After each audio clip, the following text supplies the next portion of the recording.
पुण्यातील hit and रनची प्रकरणं वाढतच चाललेली आहेत. ही थांबायचं काही नाव घेत नाहीये. त्यामुळेच आता पालिकेचे कर्मचारी असतील, त्यासोबतच काही पक्षाचे कार्यकर्ते असतील, त्यांच्याकडून थेट रस्त्यावर उतरून आता या रस्त्यांची पाहणी केली जाते. नेमकी काय कारणं आहेत, कशामुळे हे वारंवार हिट अँड रनची प्रकरणं घडतायत, या संदर्भाची माहिती जी आहे ती रस्त्यावर उतरून त्यांच्याकडून व्हिजिट केली जाते आणि अशा व्हिजिट्सच्या माध्यमातूनच ह्या त्रुटी ज्या आहेत त्या शोधल्या जात आहेत. नेमक्या कोणकोणत्या भागात तुम्ही आता व्हिजिट केली आणि काय त्रुटी याच्यामध्ये तुम्हाला आढळलं? आम्ही नेहरू स्टेडियम ते सेवन लॉज चौकामध्ये व्हिजिट केलेली आहे. हा पुण्यातला मुख्य रस्ता आहे. यामध्ये भरपूर प्रमाणात अपघात होत असतात, लोकांच्या समस्या आहेत. तर त्याबाबत त्रुटी अशा आढळल्या की 24/7चं काम चालू आहे.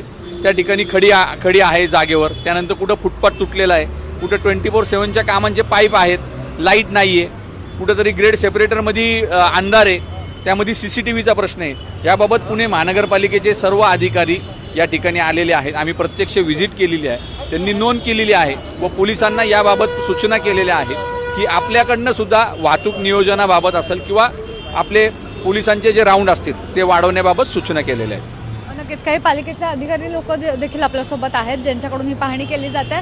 पाहणी केली आता तुम्ही, नेमके काय कारणं आहेत हिट अँड रन होत आहेत वारंवार पुढे? नाही, आम्हाला जे कामं सांगितले ते आम्ही लवकरात लवकर पूर्ण करून देण्याची तयारी दाखवतो. आत्ताच आम्ही 2 दिवसात सगळी कामं पूर्ण करून घेऊया.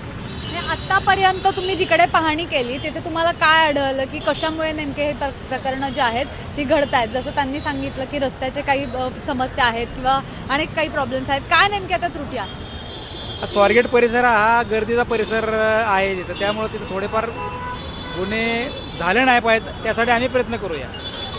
पावसाळ्याच्या माध्यमातून आता काय पावसाळा येणार आहे, पावसाळ्यामध्ये आम्ही आता विद्युततर्फे सर्व आर्थिंग, पोलच्या आर्थिंग पाहतोय. लाईट चालू राहतील याची काळजी घेऊ आम्ही. तर आता पालिकेचे काही अधिकारी असतील, त्यासोबत कर्मचारी आहेत, ते थेट रस्त्यावर उतरलेत आणि त्यांच्याकडून ही पाहणी केली जाते. नेमकी काय कारणं आहेत, कशामुळे हे वारंवार हिट अँड रनची प्रकरणं घडत आहेत, याच्यासाठी आता थेट रस्त्यावर उतरून त्यांच्याकडून पाहणी केली जाते. पुणे मुनायनपुरे, स्विक मिरर.